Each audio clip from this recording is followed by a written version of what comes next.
and then get started. There's correct. All right, there's the recording. All right, Father, thank you very much. We have the privilege of coming together again, and we really appreciate that because not a lot of people get to do this all the time, and we get to. You get a little bit of margin in our day with all the other stuff going on to think hard and to question things and to maybe learn from each other a little bit and maybe to teach each other a few things too. So help us as we go through this so we'd enjoy our time, of course, that we'd learn more about you and about this Bible and how it might apply in our everyday life. So thanks for everything you teach us. In Jesus' name we pray. Amen. I don't know how you tell. All right. All I had to do was there'd be a check. We can listen to the tab for a while. Oh, there we go. Thank you, Sharon. All right. Good. I hear him on the phone in the background there. All right, let's chat about what we've been talking about. We're in politics. We're deep in politics right now. Just want to do a quick reminder of these things that we talked about last week. Avad and Shamar. These are those Hebrew words. I don't know if I wrote them in English. I may have written them only in Hebrew, so you might not have known what they are. But Avad and Shamar mean to serve and to guard, okay, or to keep or protect, to serve, to work, to cultivate, even maybe depending on its context, but serve is the kind of idea here. Maybe even worship sometimes. It'll show up like that. So those are those two words, and we got those out of Genesis. Right there in the very beginning of Genesis, Adam and Eve are called to Avad and Shamar, to serve and to guard in the garden. And I reminded you that from there, we move into the rest of Torah, but especially into the prophets, and you're going to see those words show up again, and they show up even in tandem sometimes in the prophets where they mention guarding and serving in the temple. So we're supposed to read this as if Adam and Eve are priests in a temple. It's very important to this whole story, and so they are called to something. So the question that we asked last week are, what are humans for? And the answer was to what their vocation was that they were made as tselem, right? As images of God. They were made to represent or to image God well, and that means to serve and to guard, like to take care of the garden in that way and people in that way. They're to radah, to rule, right? So this is their goal, to rule, and we had to ask a whole bunch of questions. What does it mean for them to rule? What does that mean for them to be regents, vice regents under or with God, partnering with God to rule the world? That was their goal. And so they're images of God in representing him. And kabash just means to subdue, right? Or to put under your feet or something like that. And we'll be asking questions throughout this whole series on what does it mean to subdue. They're called to subdue the earth, subdue these things that God has created. Is that something that you step on, or is that something that you grow up, that you help to mature, that you cultivate, that you grow? So that's where we've been. And what we're going to ask now is, what do we do when vocation collapses and people are enslaved? So we got to move from there. That's this new series, the new day that we're talking about. But let's go back to the image of God just for a second. Let's remember that their job is to look like God in their particular world. Then something goes wrong. Vocation fails. We wrote Genesis 3. Everything's wrong here. Everything gets messed up. But the goal, of course, is to get back to that. It doesn't mean that they lose the image of God, but it does mean that it's become tainted in some way. They didn't mature into what they were supposed to, and so the rest of life is about trying to mature into that, or to get back into the garden, to get back into the sanctuary, that relationship with God that they're supposed to have. All along the way, what we need to remember is that power, kingship, is delegated. All right, God gives us this role. So whenever we're going to be asking questions like, should I vote for this person or not? Should I do this or not? We should be remembering at least that beginning story, that God delegates kingship to us, image bearing. We represent him. So we want to ask, what does it mean to represent him in this situation? And among the 14 of us that we have right now, we're going to have different opinions as to what it means to image God, right? We're going to vote for different people because we think that person images God better than that person, perhaps.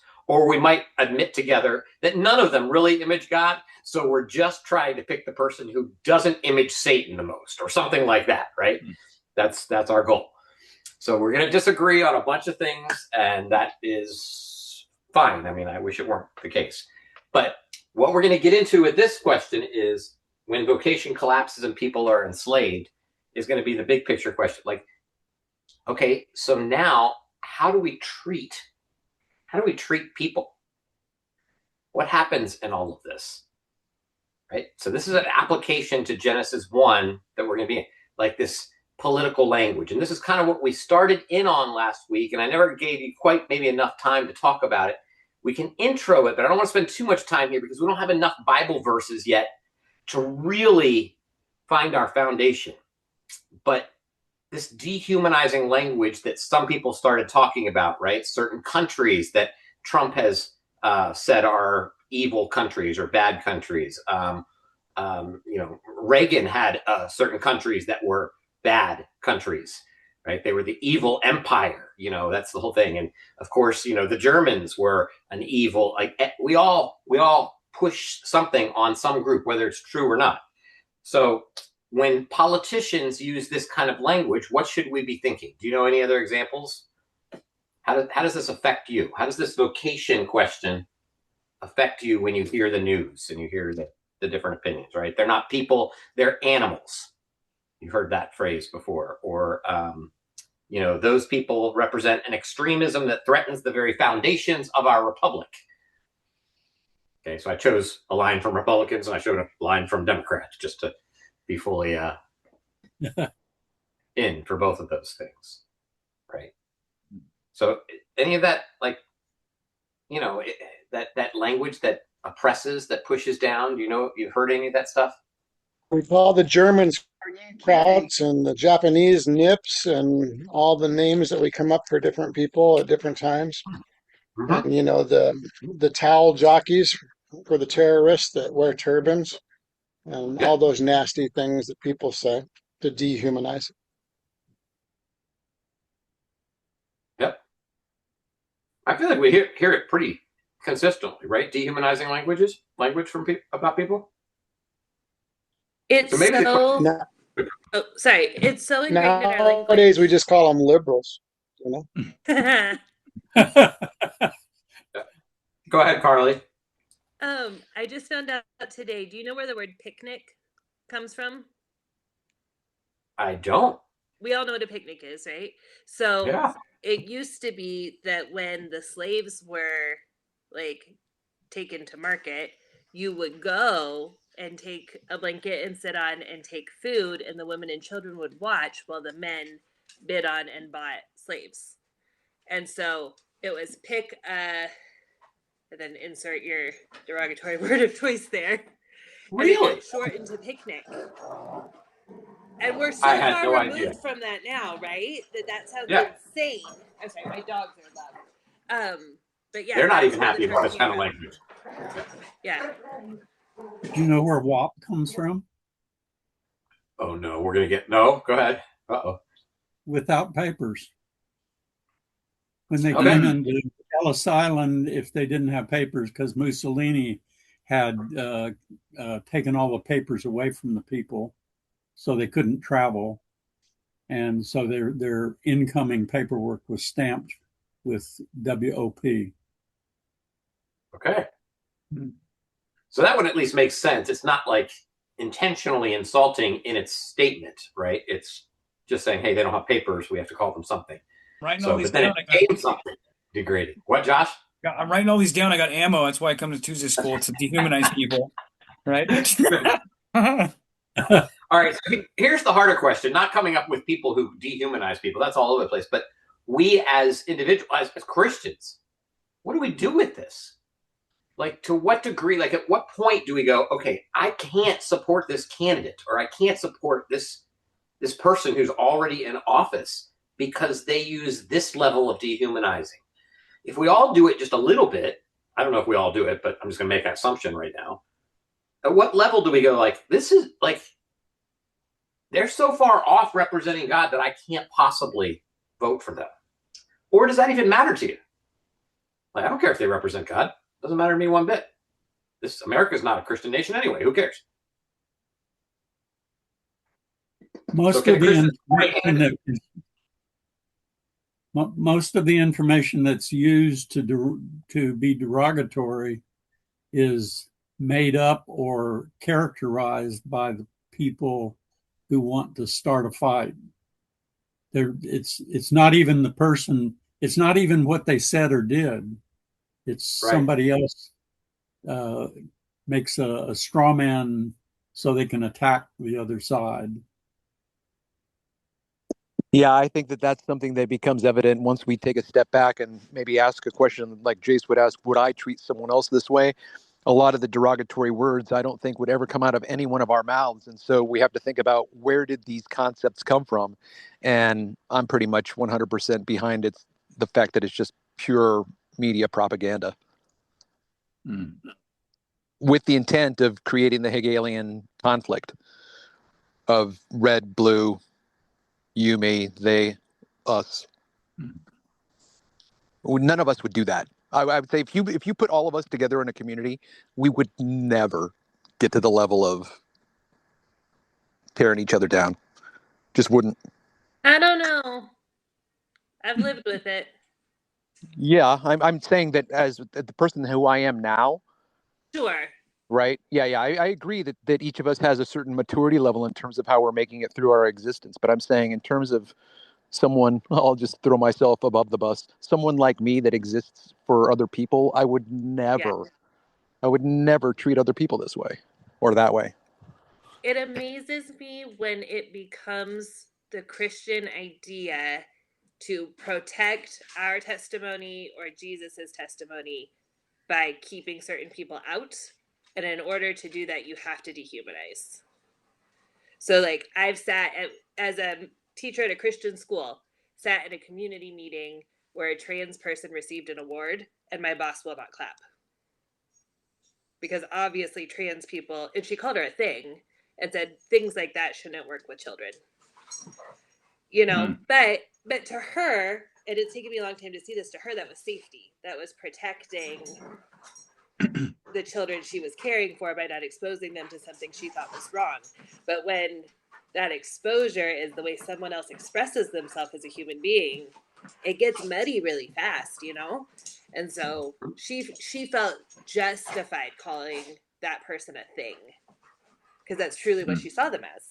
They had denigrated themselves and were no longer human because they changed their appearance.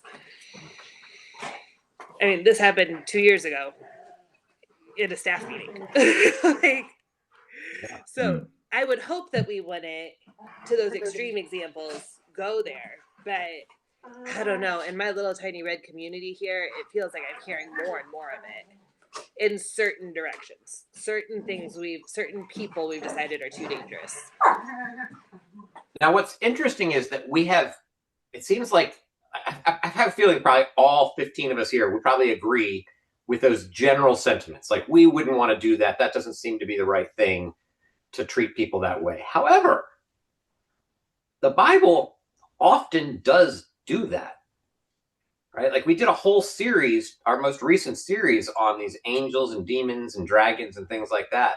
And one of our main things was that they speak of the pre-ancestors of that people group as incestuous or alien or monsters, like that whole monster language, dehumanizing, trying to create them as these are the people that we respect and we read. These are Israel's heroes that are putting down on paper for us to read about those people, never about their own people.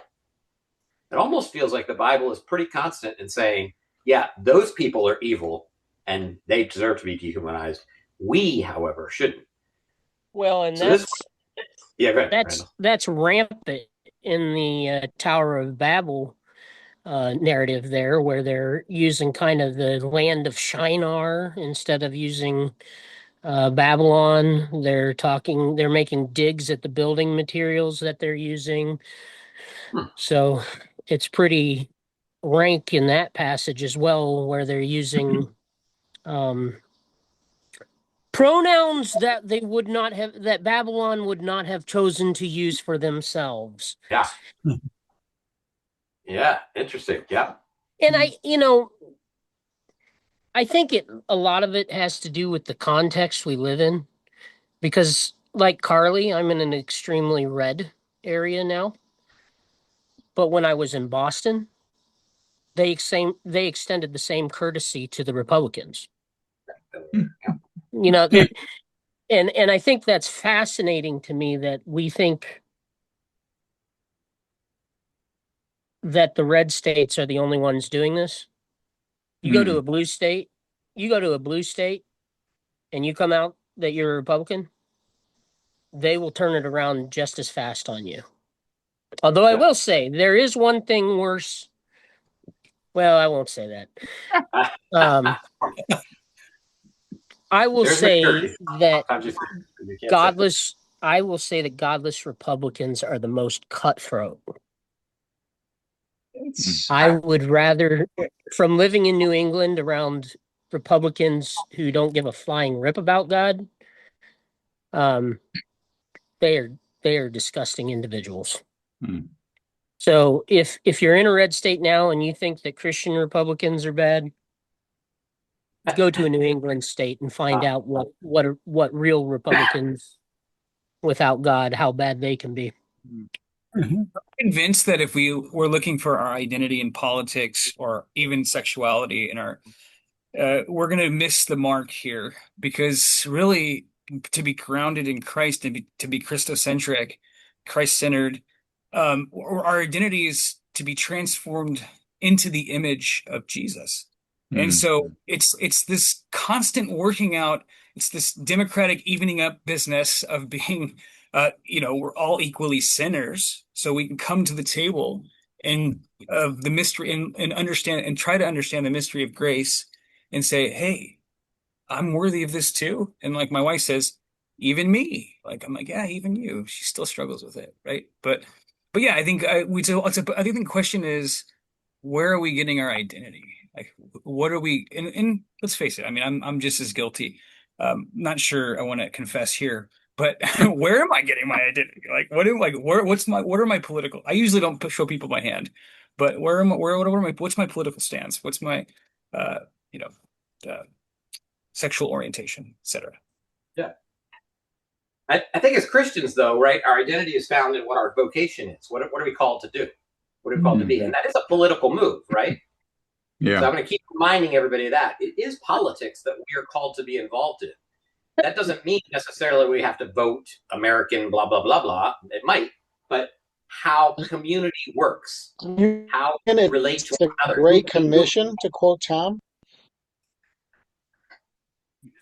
Sorry, I didn't hear you because I was still talking. Go ahead. Say it again, Travis. What? You get a check mark.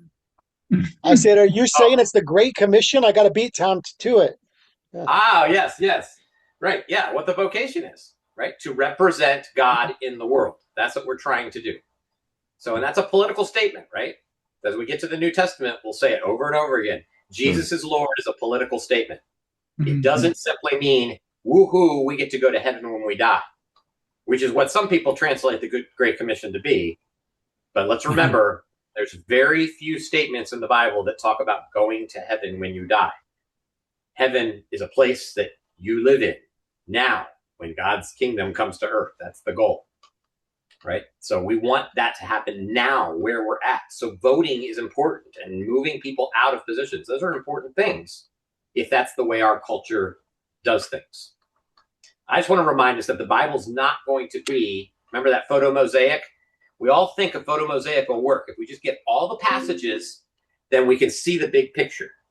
But all the passages are written by people who are very biased in writing about a particular thing. And they don't all necessarily agree with each other. So we're still going to have to come together as a group of dozen plus people and have conversations like, what would you do in this situation? And somebody will say, well, read Genesis. Someone else will say, read Exodus. No, Luke. No, this. And we're just like, okay, I have all these things in my mind. They don't always agree. What do I do? Okay, let's see what is most important for us. So this just came to my mind, whether or not it's valid, but What if the mosaic is each of our own image that we see, because we are supposed to be transformed, but then also the transformer. So I don't know what Jesus looks like, but I know what I look like.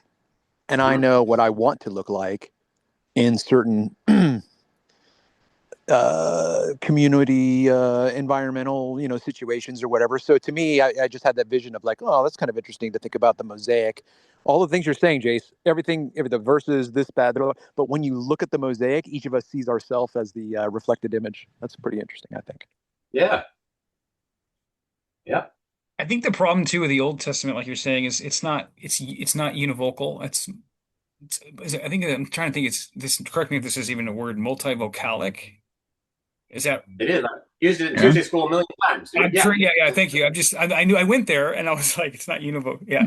But I think that's the problem. I think with the Old Testament, especially even the New Testament, the Synoptic Gospels and the Gospels in general. There's so many different kind of things going on. It's like, how do we nail down like, what does your Jesus look like? Or so even in the New Testament, I'm not saying it's any better, but I think that's the problem we run into is, well, we want to know what the Bible's saying about this, and we want your answer, Pastor Jace, because we want that. It makes it easy for us. We don't have to think for ourselves, in which you're great at. Just like you're like, I'm not going to give you that. I'm going to make you think for yourself, and that's what's about Tuesday school. But yeah. Hey, when are you opening the compound, Jace? Yeah, we're all gonna come. Randall, that's only for you and a couple other people. I'm gonna open this up to everybody. Are you kidding me? All right. So here's where we want to, like, this was just to get us started and thinking here. What do I want to do to close this? I want us to ask, what will Genesis do? And then we'll ask Exodus, because that's what we're about to get into. How does Genesis critique both or multiple sides? Right? That's what I want us to ask. And where we're at, that we can, his wife doesn't even know about the compound. That's right. Good job, Rebecca. Well played. My wife does. That's crazy. It's weird. I'm just kidding. Stacy and Randall, and yeah, that's going to be it. So how does Genesis critique all the different sides? That's what we should be asking as we go through these things. So should I vote for this person? How does Genesis critique them? What do they say about the unborn? Those are oppressed people. Or the trans you guys were talking about, that's oppressed people. Or the picnics, right? The oppressed people. Like, what do these people say about other people? And so therefore, that's how we've got to figure out what does Genesis say? But not just Genesis, what do the others say too? So here's where Genesis, like if I were to summarize what we've done so far, I do it in these bullet points. Every human being is a royal image bearer. Any politics that degrades human beings contradicts this creation narrative. Okay, so I think that's really important. So that's number one. Number two, human authority is always delegated, never absolute. Any leader who forgets this crosses a theological line. They start placing themselves above other things. And we got to remember, we're always delegated. It's always delegated authority. The vocation, third, is cultivation, not exploitation. What does it look like? That subdue word that we were talking about, kabash. Subdue, right? It's about cultivation, not exploitation. Policies that extract from the vulnerable and concentrate power at the top contradict Genesis. Not necessarily the whole Bible, but at least they contradict the passages that we've already been talking about. We're about to get into Exodus and find out there's some other stuff going on. Actually, the end of Genesis has some other weird stuff going on, which we'll get to in a second. The fall corrupted the vocation. This is my fourth thing, I think. The fall corrupted the vocation, but didn't erase it. Christians engage politics as part of our humanity, not despite it. Did you define politics then? We spent 2 weeks talking about the definition, but how do we define it? What was a good summary of how we defined politics? I'll see what my exact definition was. I wrote it back here.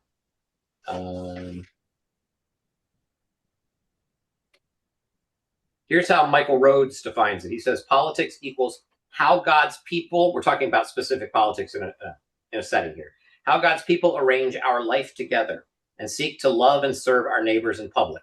Scripture should reshape our political imagination, not just give verses to back our partisan team.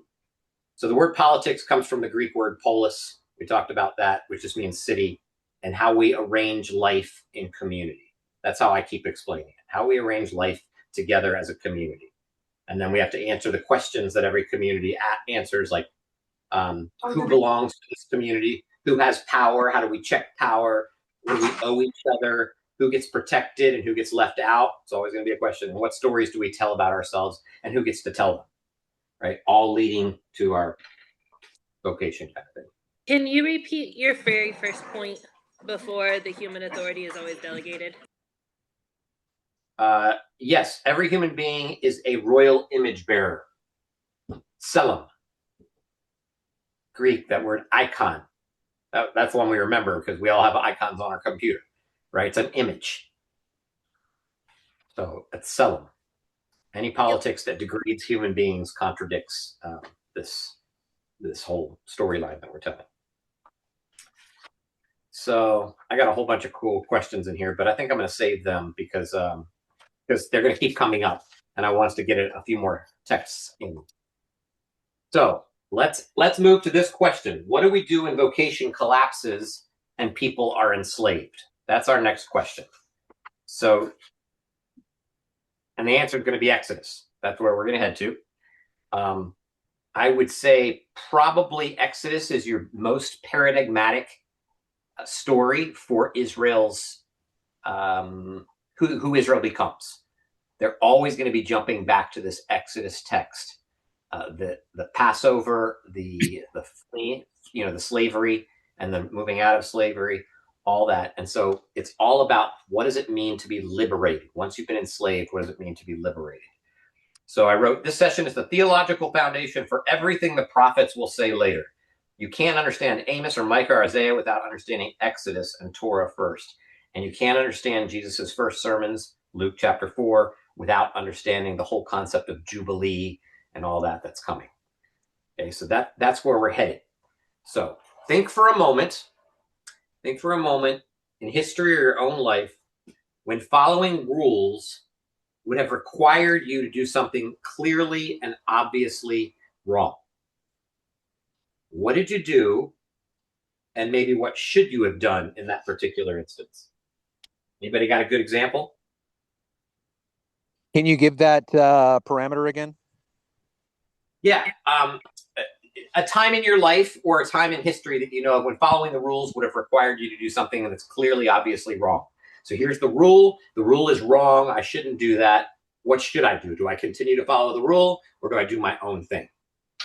Well, I wasn't around, but when FDR required and demanded all of the gold from U.S. citizens, unless they were going to be imprisoned and fined, I would say that would be one point of standing up and resisting that policy. Okay. Yeah. Good. Okay. Stay quiet and stay out of trouble. All right. Do you have a particular example of when you did that? Everyone does it. That's when you're not willing to fight for the cause. Yep. Yeah.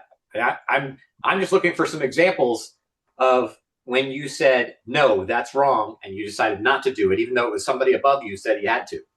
Or when you went ahead and went with it and you wish you hadn't, or maybe you're just realizing right now I shouldn't have gone with it. It's more of a junior high kind of thing, but some people never grow past that. I don't know. I mean, I feel like almost every day I see something in the news that I wish I stood up for, and then I try to change my mind really quickly. Like I try to change my direction so I don't have to feel guilty about whatever it is. I don't have to speak out about it. It's not just junior high for me. I constantly feel kind of guilty. Yeah, but what platform do you have that would allow you to do that? You know what I mean? No, I'm just. It's honest. That's an honest question, because I feel the same way. In terms of how you describe that, I'm like, well, yeah, for sure. Like, what can I do? I disagree with this, but here I am, and what would I have to do to make this, go my way? Yeah. Sometimes we have to sacrifice our platforms, some of our platforms, to accomplish the more important ones in our relationship with God. Right. And that's how we kind of ended our talk last, or maybe that was even in after the Tuesday school ended. Right. We were talking about pastors have to maybe not say everything they should say in order to keep their people around so that they can say things tomorrow as well. Yeah. But we all have a platform. I've got a pretty big platform of a few hundred people at least. But all of you have a Facebook or an Instagram or something. Carly, I'm sorry, I kept talking. Go ahead. Oh, no, that's okay. I have a really micro specific example. So this isn't Perfect. Is it okay if it's not like on the political? No, that's exactly right. Good. Okay. So same boss I was having issues with earlier. Really, really had a problem with any child that had a neurodivergence. And so we were supposed to be documenting the instances of preschoolers crying at school so that we could track who might be, what did she call it? Emotionally unstable. Because she had this very narrow view of what made a good child and what child was appropriate for our program. And there were a number of us that, like, we started to do it and then got really uncomfortable with it and would, like, say, we're putting this note in the file because so-and-so said to do it, but we don't agree with what we're typing. Or we would see something happen and be like, we should document that, but she didn't know it, didn't see it, doesn't know that we haven't documented it, so we're not. Like, we're not going to make a case for her to be able to kick kids out of school because she has this weird prejudice. Yeah, that's perfect. That's exactly what I was talking about. You decided, no, this isn't a good thing. You figured out a way to maybe do it a little bit and then decided not to do it. Yeah. But at the same time, it does sound quite, child psychology, trying to look out for the kid's best interest. Like, what if he's got emotional issues at home? Or what if there's a bully in the classroom that nobody knows about and the child's crying because the bully picks on her or him? I mean, to one extent, I hear what you're saying in terms of your criticism. But when you first said it, I was like, well, yeah, for sure. I mean, of course, you want to know how your kids, think and process conflict. Absolutely. And in early learning, there's a whole developmental sphere that works into. So there are certain things that it's an appropriate response to. And so, like, she didn't care. Like, the week before Christmas, if somebody was upset about something, we had to document it. I was like, have you ever spent time with a 3-year-old the week before Christmas? I mean, like, they exist, they're sad, they're waiting for Christmas. So going past the normal, like, yes, because those types of things absolutely require documentation. Well, this just proves the point, though, right? We're not arguing about whether you're right or they're right in this particular instance. That maybe that's a great conversation, but not one we're having, right? But you're making a decision that you don't think the authority is correct in the way they're doing something, and you've decided not to do it. Exactly, right? or what they're going to use it for. Yeah, like not just if it was just documentation, that'd be one thing, but when it's used against people, so it changes the dynamic. Sure. But my guess is if you went to that teacher, that principal, whoever his boss is, in whatever scenario, they're probably not thinking I'm doing something evil. They're thinking this is a good move. What I'm doing is helping. It's like most people aren't like, okay, malevolence, ha ha ha, I'm going to do, right? They have an opinion on something and we think it's the wrong thing. Right. So I'm guessing every king in the Old Testament, well, not every king, but a lot of them thought they were doing the right thing. They were trying in their particular situation. So speaking of kings in the Old Testament, Exodus is where it starts. It's not Moses. It's not Pharaoh. It's not the burning bush. It's these two ladies that I thought were worthwhile for us to talk about. So I can't remember. I think it's Brueggemann who says, let's see here. No, it's Mike Rhodes. He says the midwives, the two ladies, the midwives' act of resistance is the founding political act of the Old Testament. Before Moses, before Sinai, before any institution, two women decide that God's claim on them is higher than Pharaoh's. That is the political logic the whole Bible inherits. So we've got these two women, okay? Most of us probably couldn't name them. Don't name them out loud, but do you think you can name these two women? Do you remember their names? Because I might call on you if you raise your hand. Since I'm looking at them, I'm not going to cheat and tell you. Yeah, right, okay. Would you have gotten it beforehand? I think I would have because I spent so much time in Exodus 1 through 15 in the Hebrew, but that's the only reason. Like, I would never remember them otherwise. but we just don't remember their names, right? They're like nobodies. And the way that the text handles them tells us everything about how the Bible understands political resistance. They are hugely significant. So let's go back. Let's remember what's happened in Genesis, right? So we've gone through Genesis 1. We've gone up to the Tower of Babel that Randall was talking about. We've introduced Abraham. He's the rescuer. He's going to bring us back on track, bring us back into that place, but it doesn't exactly work. Isaac, we get a couple of chapters about Isaac, but then we get really Isaac's family. That's really important because that's Jacob and Esau. And then Jacob and Esau, Esau kind of moves away. He's Edom, but Israel, Jacob, he has 12 different sons. Joseph, Judah being the prominent ones among them. And then we get a couple of chapters about Judah, and we get a dozen chapters about Joseph. Joseph is this very significant person because Ephraim, right? Because Ephraim, his son, is so significant during the monarchy times. That's why Joseph's so important during the Genesis times, right? Because they're writing the story way later about this particular thing. So we're going back to that time. Now, Joseph's a hero, right? Everybody loves Joseph. Nobody's got anything to bad. It's like David. David's like superhero. Okay? But if you go back and you actually read David, you're going to be appalled at how horrible of a person he really is, right? He's just a terrible, terrible person. But God says, a man after my own heart. Got to be careful when you attribute things like that. That's a phrase that's used about David. Doesn't mean that he's always after his own heart. In fact, consistently, he's not. But we're not talking about David. We'll get to David later. Joseph, however, is our hero, right? He stays away. Somebody tries to sleep with him, and he says, no, I'm not going to do that, right? He is the dreamer, the one who interprets dreams. He's the one who forgives his brothers. He's the one that saves Israel. Like, he's a superhero, everything. I just want to remind you how we get into the situation of Egypt enslaving them, that we all know that particular story. So look at Genesis 47 real quick. I just thought this was worthwhile because I think people skip over this sometimes. Can I throw something out there real quick, Jace, about sure, the Joseph sure, narrative, though? Yeah. I do think there's something to be said about the role that Judah plays in that final passage, too, though. Oh gosh, yeah. Gordon Wenham points out that the longest uninterrupted speech in Genesis is actually from Judah. And then there's all sorts of papers on the fact that Judah's failure with Tamar mirrors David's failure with Bathsheba. Similar verbs, similar phrases, that kind of thing. And so I think there's also a sense in which the failing but transformed tribe of Judah also sets up the political context for going into Exodus, because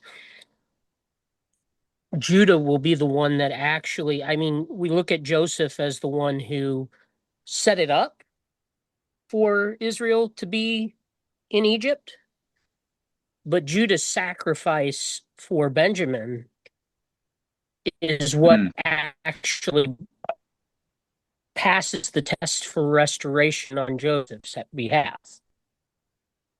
Yeah. Yep. I think it's very significant. Is it okay to add that into our? Yeah. Yeah. Okay. And I was just trying to add that in. Joseph and Judah are two characters. They're our main characters for the third. Oh, I just deleted. I kind of brought myself out of that.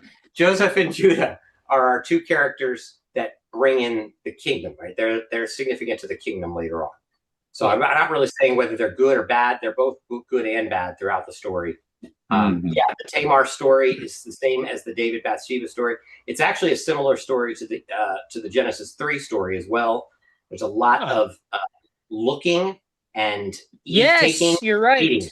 Okay. So I remember that. He sees and he takes and he eats. In each one of those cases is pretty significant. So yeah. And there's more. The Proverbs story is the same one. Like, come into me, and you see the woman and the doll. Anyway, yeah. There's a lot of this see, take, eat. Kind of stuff. All right, but just real quick, just to show you what's going on in the chapters that we skip over when we're reading Genesis. We love the Joseph stories about no adultery and stuff like that. But I'm just going to read 13 and forward, maybe all the way to like 26. And I want you to remember, this is Joseph. This is our superhero. Now there was no food in all the land, for the famine was very severe. The land of Egypt and the land of Canaan languished because of the famine. Joseph collected all the money to be found in the land of Egypt and in the land of Canaan in exchange for the grain that they brought. And Joseph brought the money into Pharaoh's house. Okay, here's what's happening, right? He takes all the money from Egypt and Canaan in exchange for the grain that they bought. So now they've got no money. Okay, but at least he's keeping them alive, but he's taking their money from them. Okay, everybody. When the money from the land of Egypt and from the land of Canaan was spent, all the Egyptians came to Joseph and said, "Give us food. Why should we die before your eyes? For our money's gone." And Joseph answered, "Give me your livestock, and I'll give you food in exchange for your livestock if your money's gone." So they brought all their livestock to Joseph, and Joseph gave them food in exchange for the horses, flocks, herds, and donkeys. That year he supplied them with the food in exchange for all their livestock. So he's keeping them alive, and he's building an empire doing it, right? He is supporting the empire to keep them alive. When the year was ended, they came to him the following year and said to him, "We cannot hide from my lord that our money's all spent, and the herds and cattle are my lord's. We got no food. We got no cattle. There's nothing left in the sight of my lord but our bodies and our lands. Shall we die before your eyes, both we and our land? Buy us and our land in exchange for food. We, with our land, will become slaves to Pharaoh, and give us seed so that we may live and not die, that the land may not become desolate." So now he has made them slaves and taken their land again so that they can have food. So he's rescuing them by oppressing them, right? He's giving them something. This sounds familiar, I think, in our slave, it's not really our slave economy, but we know it even in our recent history. Man, the irony is profound there, because he was a slave and now he's the one enslaving them. Furthermore, you can't even make the excuse for, I mean, I've heard you say this before, Jace, but you can't, it just dawned on me. You can't even make the excuse that he was doing this on behalf of the kingdom of God, because the kingdom he's doing it for doesn't even know who Yahweh is. Yeah, yeah, that's right. Fascinating. Sorry. It's going to get worse too, right? But not really worse, but it's going to, ironic is the right word, because he was a slave and now it's going to turn all around and he's going to enslave the entire community, right? Everyone's going to get enslaved.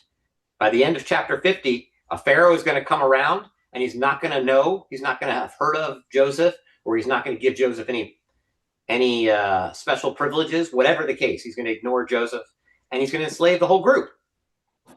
But there's just a few more in here. So Joseph brought all the land of Egypt for Pharaoh. What would you expect him to do to give away? Go ahead, Travis. What would you expect him to do to give away products without fair trade? I mean, that's not capitalistic. That's a good point. That's right. All the Egyptians sold their fields because the famine was severe upon them, and the land became Pharaoh's. As for the people, he made slaves of them from one end of Egypt to the other. Only the land of the priests he didn't buy, for the priests had a fixed allowance from Pharaoh and lived on the allowance that Pharaoh gave them. Therefore, they didn't have to sell their land. Interesting, huh? How the throne and the temple end up getting connected while all the peasants are enslaved. Well, his wife, isn't she from the priestly class? She's a Midianite, yeah. No, I mean Joseph's wife. Yeah, she's The priest of On, yeah. Priest of Midian, yeah. Yeah. So she's a Midianite. So yeah. he's protecting his wife's goods too. Yep.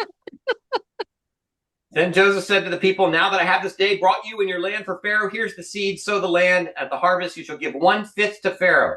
4/5 shall be your own as seed for the field and as food for yourselves and your households and as food for your little ones." They said, "You've saved our lives. May it please my Lord, we will be slaves to Pharaoh." So Joseph made it a statute concerning the land of Egypt, and it stands to this day that the Pharaoh should have the 5th. The land of the priests alone did not become the Pharaoh's. So from here on, there's going to be a 20% tax on everything that's happening because Pharaoh is in charge and he gets to do that. And they're praising Pharaoh, praising Joseph. "You have saved our lives." All right. So apparently it's okay. He saved their lives. Now there's some scholarly dissension in here as to whether Joseph is meant to be seen as a bad guy here or not, whether that's fully the picture. I see it as being a very vulnerable chapter here. I'm with Brueggemann on this.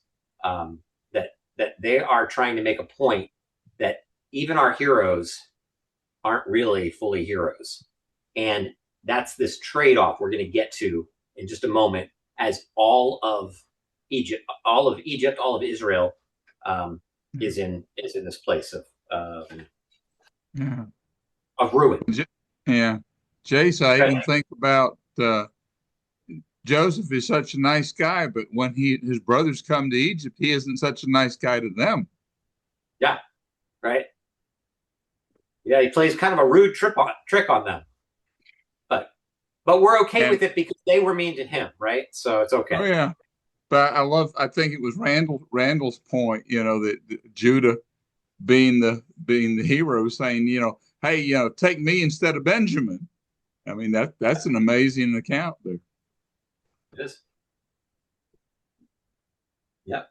Yeah. All right. So on the flip side, though, there are some Old Testament scholars that have shown pretty well that what Joseph was doing was setting up a character test for him. Like, the word silver. The silver comes up, 20 times between 37 and 42. And so it seems like Joseph is trying to crank their screws using the silver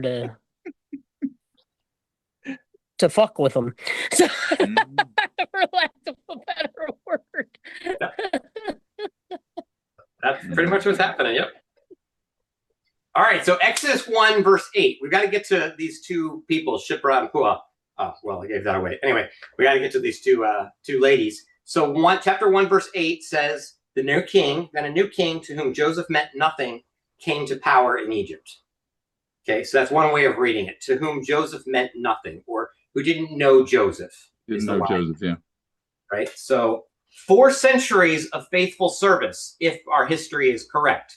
Right? So there's a lot going on here. Centuries of a Hebrew presence that has blessed Egypt, saved them, like tons of great things have happened, and it evaporates in a single political transition.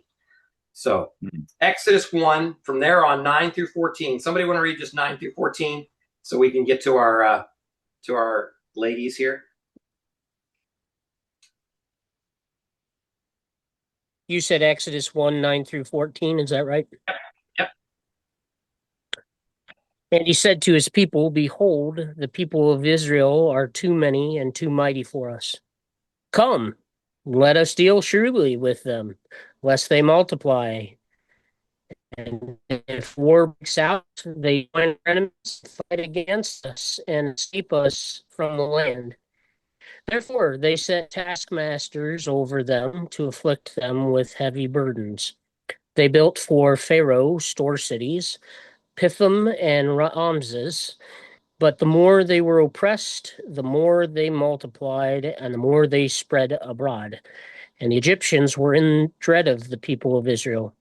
So they ruthlessly made the people of Israel work as slaves and made their lives bitter with hard service in mortar and brick and in all kinds of work in the field.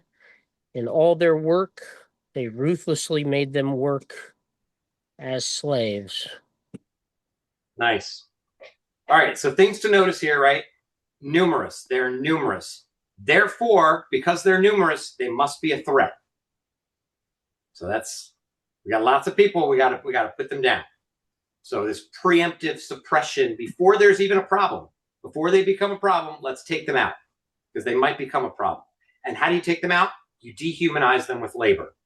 You give them a lot of work. You exhaust them so they can't resist, right? So, and the threat here, this language is vague at best, right? Like they might take over. There's no call for that to happen. There's no concerns. It's inflated. They might join our enemies. If a war breaks out, they might join our enemies. Okay, so it's all this fear language in order to get them to where they want. No wars happen. No Israelites done any threatening. The entire premise is just this fear of a hypothetical future threat from a minority population. And, I mean, I kind of hear echoes of Babel here. Okay, keep going. Yeah. I mean, that was God's complaint. Look at the people; they're going to unite. They're going to rise up against me. I got to confuse their languages. Snap, dehumanizes them, confuses everybody.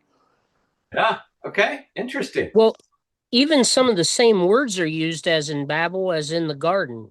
Come, let us deal shrewdly with. That's it. Come, let us comes Yeah. from is an echo from the Tower of Babel. It's an echo of God saying it. At Come, one let point. us make man in our own image, And then it's all around the work. It's in all their work, they ruthlessly made them work.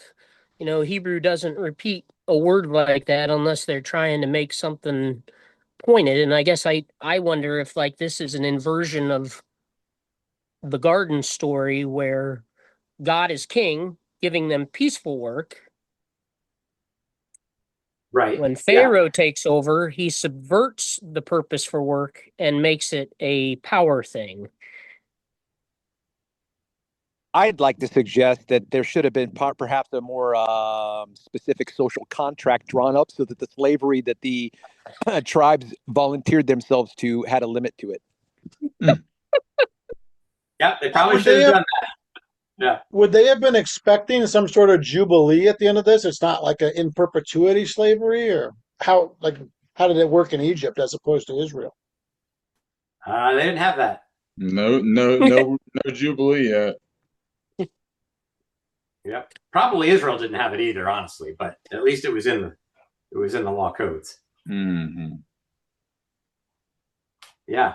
The Genesis, Randall, I've thought through the Genesis connections with this. I haven't thought through the Babel connections with this. So that's an interesting thing, Travis, that you brought up that I don't know what I could do with right now. And if I just have a question, because I'm an etymology guy, what are the meanings of these two women's names? I know you told us what they were, but I'd like to know what they mean, because I think that has significance in the story, but I don't know what they mean. I didn't bring my Hebrew Bible, and I cannot remember. Well, Hebrew Bible wouldn't help me, but anybody with a computer could probably figure that out in 5 seconds. Yep. Shipra and Pua. I don't recall what that means. I did so much work on this text. Well, somebody will feed us into there. But we'll keep going until somebody gets it, because we got to meet these midwives in order to move forward. So the king of Egypt says to the Hebrew midwives, what does he say? Verse 15. Somebody want to keep going? Whose names were Shipra and Pua? What did he say to them?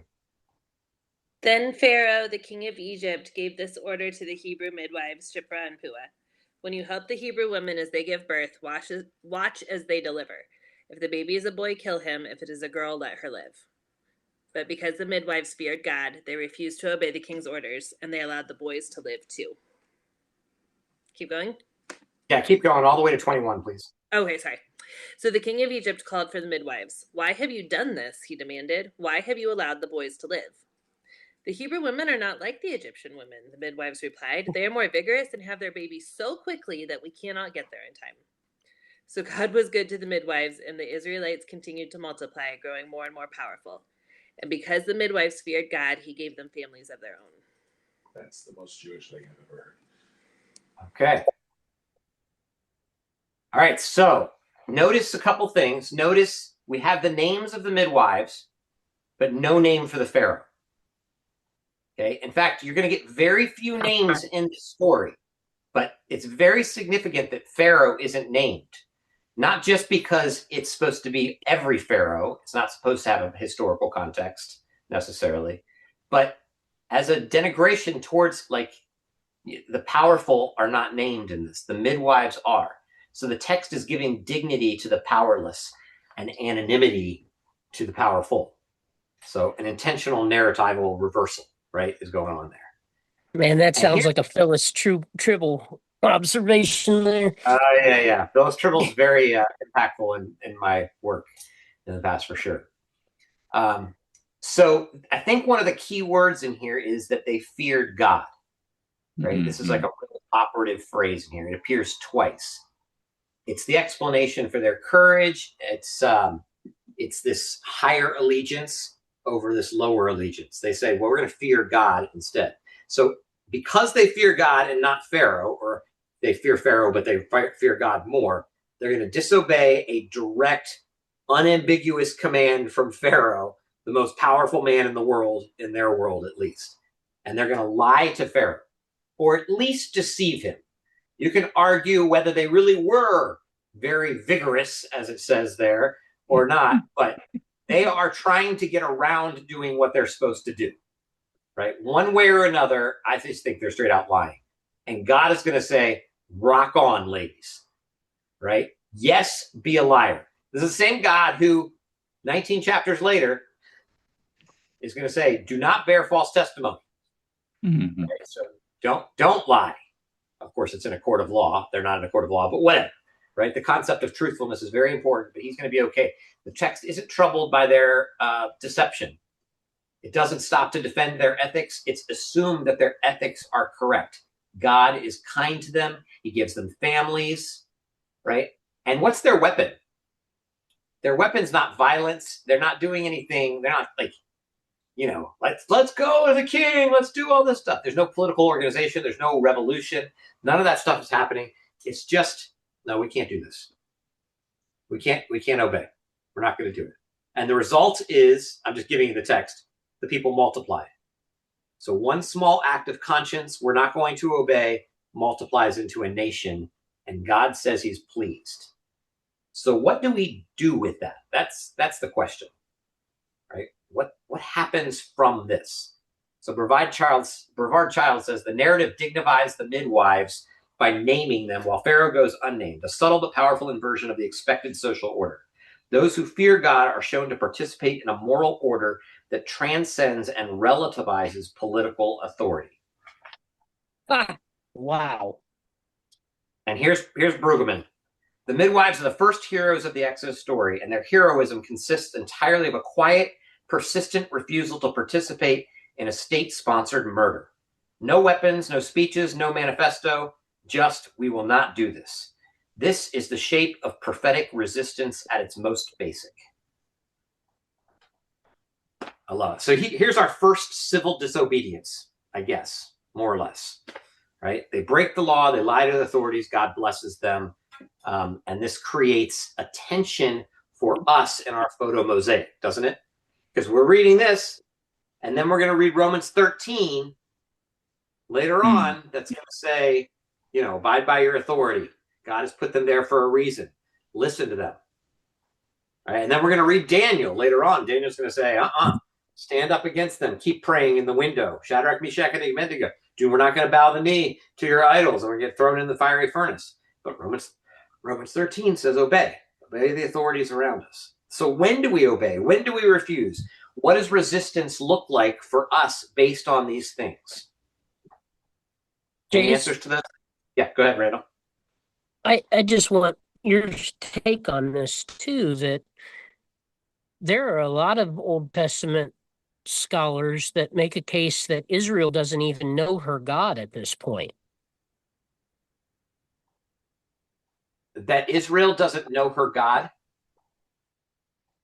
Yeah, that the word Elohim leaves it open to interpretation that Israel may not even be aware of their relationship with Yahweh at this point. Yeah, that will take some time to delve into, to deal with properly. But yeah, you're talking. I'm just asking for your opinion on. Yeah, I don't think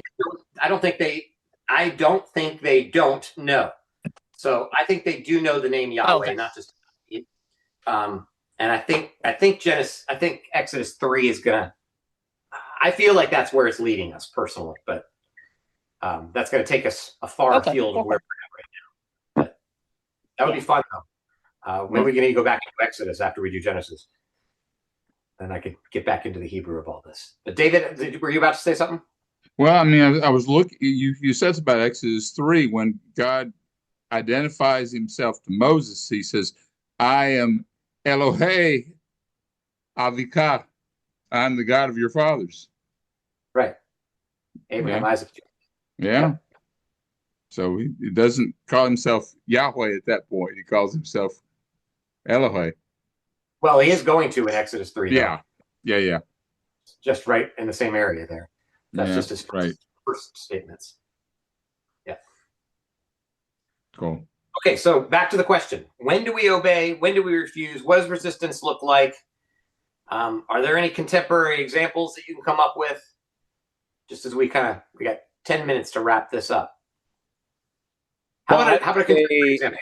Yeah, Right. I mean, I would say something I was just going to echo. It's it's when we mistreat another human being, whether or not that's emotional slavery, intellectual slavery, economic slavery, educational slavery, whatever.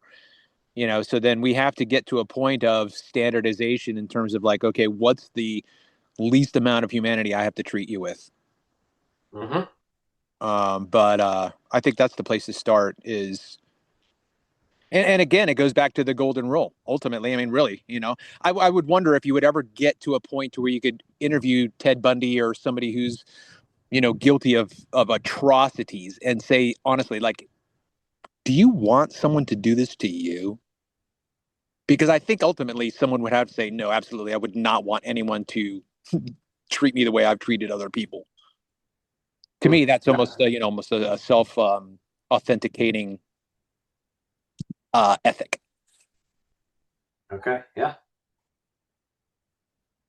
So when you're talking about, Jace, when you ask what are some current examples of civil disobedience, Mm-hmm. are you hoping for examples that do so in the name of Christ and the kingdom of God? Or are you asking for examples just purely of civil disobedience for the sake of maintaining human freedom and dignity? Well, I think both would be good examples. Obviously, I'm leading to I'm doing all this because of Jesus. So for me, it's a Christian ethic that calls us to those things. And I think, but that doesn't mean other people can't be great people and still also honor that same ethic without being Jesus people. So give me an example of anything. That'd be fine. Okay. I have an example. I was going to say. All right, Fran, you get to go first because you haven't talked yet. This is not against any God or laws or kingdoms or whatever, but in my own experience in dealing with people you love who have addiction problems, and you as people who they're people you love, and if you do what Jesus would want you to do, or like you would take care of them, don't let them have pain, etc. But that is that maybe not be the most loving thing to do, especially in situations where you enable them to keep in to stay sick. And so, I mean, it's really complicated when you are looking at the ethics of Christianity and love in a family, etc. It really is hard to forego uh, keeping them from feeling pain, from being in trouble, from all the things that are going to happen down the way as they go deeper into addiction. That's good. So sometimes you have to stand against something to stand for somebody.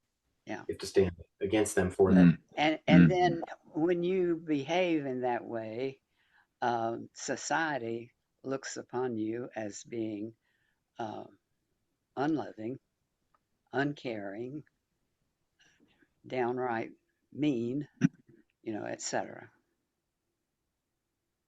Good example. Randall, what were you going to say? Oh, I have 3 examples that I know are probably going to step on somebody's toes, but I admire the men and women who engaged in these activities. The pilots union, when they stood up and said, no, I'm not going to take the vaccination, and we're not going to stand for that. The truckers envoy at the border of Canada, willing to push back on Canadian government, and then farmers across Europe who clogged up highways just to make the point that, you know, you're taxing us out of existence, but you've forgotten where you get your food from on a daily basis. Unless you just want to turn over all your food production to companies like Monsanto, which is a power structure. And so they were pushing back on those type of power structures when they did it. Okay. All right. Good examples. Yeah. It's people who stood up for something and said, don't buy seedless produce. Okay. Yeah. What about Harley. What about the people who were like buying groceries for their immigrant neighbors and stuff so they wouldn't have to leave the house when the ICE raids, or like still, when people are getting grabbed in unlawful places, church and that kind of thing, schools. And so people, like neighborhoods, were trying to protect the people they knew and take care of things so they wouldn't have to leave their houses. Yeah, that's perfect. Yeah. So yeah, anybody who's standing up to, police officers or ICE officers because they think they're doing the wrong thing and they're saying, no, we are going to stand in that situation, immigrants and, standing up for immigrants, churches that are saying, no, we're still going to be a shelter, even though legally we're not allowed to be anymore. We're going to do it. We're not going to tell. Some of the most famous examples are like the Underground Railroad for slavery, right? We're just, they had to return them, but they didn't. They kept shipping them up north. Corrie ten Boom is a famous example. I was thinking it's Corrie, yeah. Hiding the slaves. The Jews. Mm-hmm. Yeah. Jace, did you know, well before you were at Presby, there was a little lady who helped in the kitchen, and she would grab homeless people and let them come sleep in the balcony? I did not know that. They ran a soup kitchen, and they were allowed to come eat, but they were supposed to send them out. And a friend of mine who had been there 60 years said that, yeah, she would, once everybody was gone, she would sneak them into the balcony to sleep where it was warm, and then get them out in the morning before the pastor came back. Interesting. Wow. As the pastor, I would be both very impressed and very upset. Yeah. Yeah. But dignifying no, sorry, there has to be an authority here, but yet, good job. Yeah. Yeah. Yeah. So when do we obey? Like, we obey, I would say, as Christians. I know not everybody's claiming Christianity, but as Christians, since we're trying to say this Bible has relevance to us, we want to say we at least obey when the authority is exercising its legitimate function. Mm-hmm. Like it's doing what it's supposed to be doing, ordering public life, restraining evil, serving the common good. And we're going to have to figure out what that means, of course. But, big picture, at least then, that's what we want to do it. And when do we refuse? I guess when it's not doing those things, right? When the authority commands something that we think God forbids. So some of you said, I think Travis was saying murder, right? When it comes to a person, or betraying vulnerable, which we're going to talk a lot about because that's the prophet's main thing they're going to say. Anything that denies God's own character, those things that we want to stand for. And what does it look like? At least from the midwives. Again, we don't have that much of our photo mosaic yet, but for them, it wasn't violent. It was quiet. It could have been very costly to them. So, it was very sacrificial. It was persistent. It had to have happened over a long period of time for it to be pretty significant to get in the story. So no armed revolt, not that they could have done anything anyway, no public spectacle, just, I'm sorry, we can't do what it is you're saying we should need to do. And then hoping that God is on our side. Oh. And just in wrapping it up for the midwives, it is fairness and glittery or shiny. Okay, thank you. Fairness and shiny. Very nice. That's their meanings. Their names.